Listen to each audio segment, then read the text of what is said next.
10वीं क्लास हिंदी में हम पहला पाठ पढ़ चुके हैं। ग्रामर हमारी कंप्लीट हो चुकी है, ग्रामर के पूरे टॉपिक कंप्लीट हो चुके हैं और 10वीं क्लास का पहला पाठ हो चुका है। आज है अपना दूसरा पाठ। ठीक है, देखिए पहला पाठ था सूरदास के पद थे, वो पढ़ा। आज है दूसरा पाठ है तुलसीदास का पाठ है और तुलसीदास की बात करते हैं। देखिए तुलसीदास एक सगुन भक्ति के राम भक्त कवि थे। सगुन भक्ति के राम भक्त कवि माने जाते हैं, अर्थात इन्हें सगुन भक्ति में राम भक्ति का प्रतिनिधि कवि कहा जाता है। सगुन भक्ति में राम भक्ति का प्रतिनिधि कवि भी कहा जाता है। इनके जन्म की बात करते हैं तो जिनका जन्म उत्तर प्रदेश के बांदा नामक जिले के राजापुर गांव में हुआ था। क्या हुआ था? राजापुर गांव में। इनका जन्म सम्मत की बात करते हैं तो सम्मत 1589 में हुआ।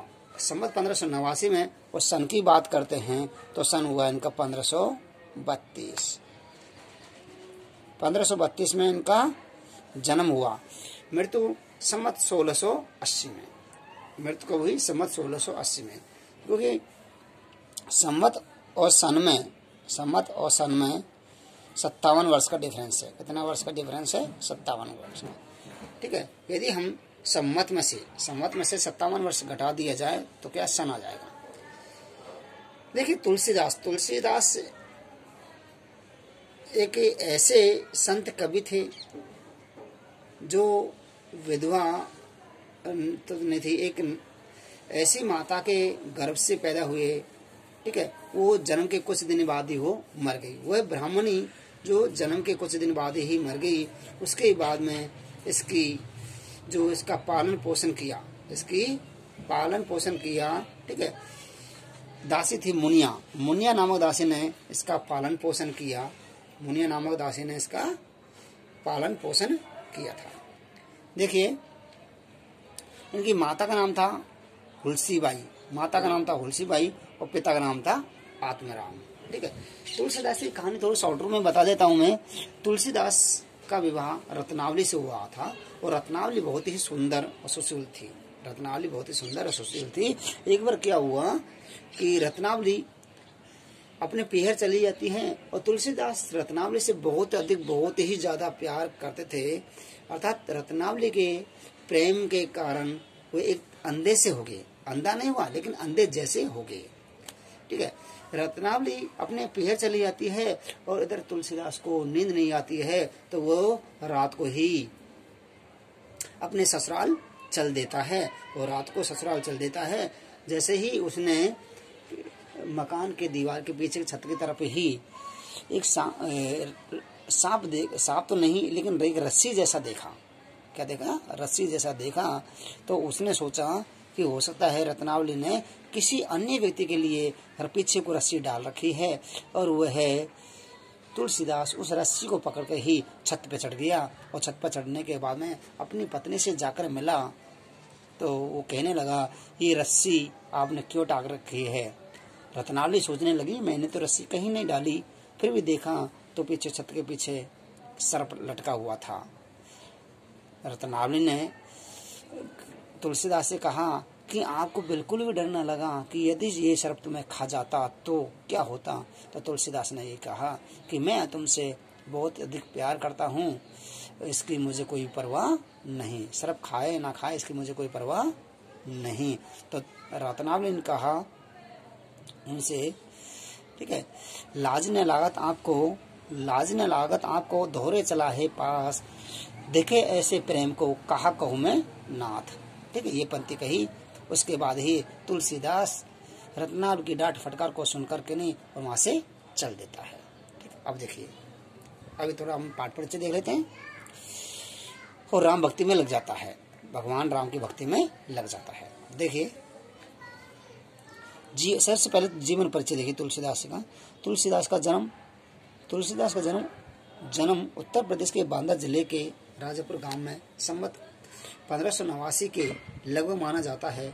इनके पिता का नाम आत्माराम था जो एक सरयू पारिक ब्राह्मण थे। कौन थे? सरयू पारिक ब्राह्मण थे। पिता का नाम क्या था? आत्माराम। पिता का नाम था आत्माराम। इनकी माता का नाम हुलसी था। माता का नाम क्या था? हुलसी। कहा जाता है कि तुलसीदास अद्भुत नक्षत्र में पैदा हुए। क्या हुए? अद्भुत नक्षत्र में पैदा हुए थे तथा जन्म लेते ही इनकी अवस्था 5 वर्ष के बालक के समान थी। मुंह में दांत भी निकले हुए थे। भय की आशंका के चलते माता पिता ने इन्हें त्याग दिया। माता पिता ने क्या कर दिया? त्याग दिया तथा मुनिया नामक दासी को दे दिया। मुनिया नामक दासी को दे दिया जिसने इनका पालन पोषण किया। उनका बाल्यकाल ही कष्ट बीता। अर्थात देखिए, जिसने पालन पोषण किया इनका बाल्यकाल, इनका तुलसीदास का बाल्यकाल कष्टपूर्ण बीता। कवितावली में ये लिखित है। क्या लिखा है? मातु पिता जग जाए तजो, अर्थात तुलसीदास को जन्म लेते ही इनके माता पिता ने त्याग दिया। माता पिता जगमन अथवा संसार जाए तजो, विदुहु ने लिखो कछु भाल भलाई। ठीक है, अर्थात यहाँ पर कहा गया है कि तुलसीदास को इनके माता पिता ने जन्म लेते ही त्याग दिया। यह विधाता की कैसी लीला है। ये विधाता की कैसी लीला है, अर्थात विधाता ने इनके बारे में कैसी भलाई और बुराई लिखी है। इनके गुरु का नाम था नरहरिदास। गुरु का नाम क्या बताएं? नरहरिदास। इनकी पत्नी कौन थी? रत्नावली, एक विदुषी यानी लेखिका थी। तुलसीदास की तरह वो भी ज्ञानी थी, किंतु किसी कारणवश वैवाहिक जीवन अधिक समय तक न चल सका। इन्होंने गृह त्याग दिया तथा घूमते घूमते अयोध्या पहुंच गए। अर्थात अपना गृह त्याग कर घूमते घूमते कहाँ पहुंच गए? अयोध्या पहुंच गए। वहीं पर संवत 1631 में इन्होंने रामचरितमानस की रचना की। किसकी की? रामचरितमानस जो ग्रंथ है उसकी रचना की। बाद में ये काशी आकर रहने लगे। अयोध्या पहुंचे, अयोध्या में रामचरितमानस की रचना की। उसके बाद में कहाँ गए? काशी में रहने लगे।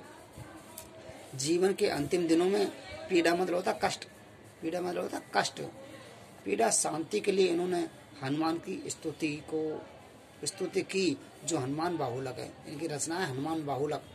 ठीक है, वो क्या है? अंतिम दिनों जो पीड़ा, इन कष्ट हुआ, कष्ट और शांति के लिए हनुमान बाहुलक नामक रचना की। इनकी मृत्यु के संबंध में निम्नलिखित दोहा है। देखिए क्या है मृत्यु संबंध में।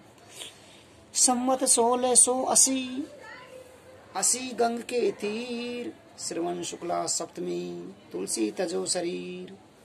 देखिए क्या कहा है? संवत 1680, ठीक है, ये 1680 अर्थात संवत 1680 में 80 गंग के तीर अर्थात गंगा नदी के किनारे, 1680 में गंगा नदी के किनारे सावन का महीना शुक्ल पक्ष और सप्तमी को तुलसीदास ने अपना शरीर त्याग दिया। संवत 1680 80 गंग के तीर, श्रवण शुक्ला सप्तमी, तुलसी तजो शरीर। अर्थात 1680 में गंगा नदी के तीर में होता है किनारे, गंगा नदी के किनारे सावन का महीना शुक्ल पक्ष सप्तमी को तुलसीदास ने अपना शरीर त्याग दिया, अर्थात मोक्ष प्राप्त कर लिया। इन्होंने राम के अन्य भक्त के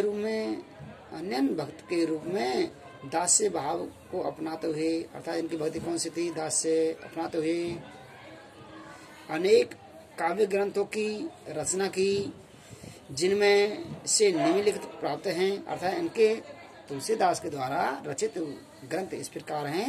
रामचरितमानस है, विनय पत्रिका, दोहावली, गीतावली, कवितावली, रामज्ञा प्रसन्न, बरवे रामायण, जानकी मंगल, पार्वती मंगल, रामलला नेछु, वैराग्य संदीपनी, श्री कृष्ण गीतावली। ये इनकी द्वारा रचित ग्रंथ हैं। अर्थात तुलसीदास की जो भक्ति थी वो दास्य भक्ति थी। देखिए तुलसी आदर्शवादी कवि थे। तुलसी कैसे थे? आदर्शवादी कवि थे। इन्होंने आदर्श चरित्रों का सृजन कर हमें अपने दैनिक जीवन में अनेक अनुसरण का संदेश दिया है।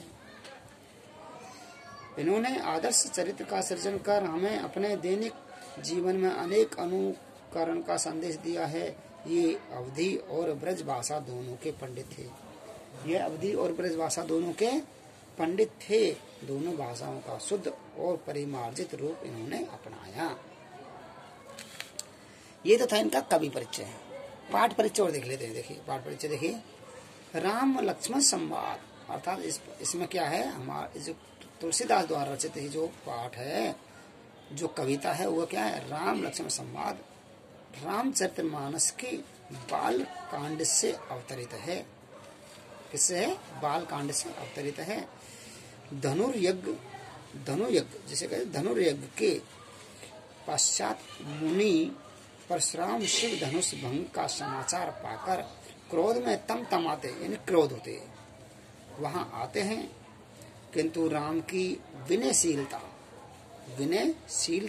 और विनम्रता, विनयशीलता का अर्थ होता है विनम्रता, और विश्वामित्र के समझाने पर राम के शक्ति परीक्षण के बाद उनका क्रोध शांत हुआ। जब राम की शक्ति का उन्हें पता लगा तो उनके बाद में उनका क्रोध शांत हुआ। परंतु इसी बीच लक्ष्मण और परशुराम के बीच में व्यंग्योचित, अर्थात व्यंग मन संवाद, कटु संवाद, व्यंग्योचित संवाद युक्त जो संवाद हुआ, उस व्यंग प्रसंग को यहाँ प्रस्तुत किया गया है। परशुराम के क्रोध से भरे हुए वचनों का उत्तर लक्ष्मण व्यंग वचनों से देते हैं। लक्ष्मण जहाँ विवाद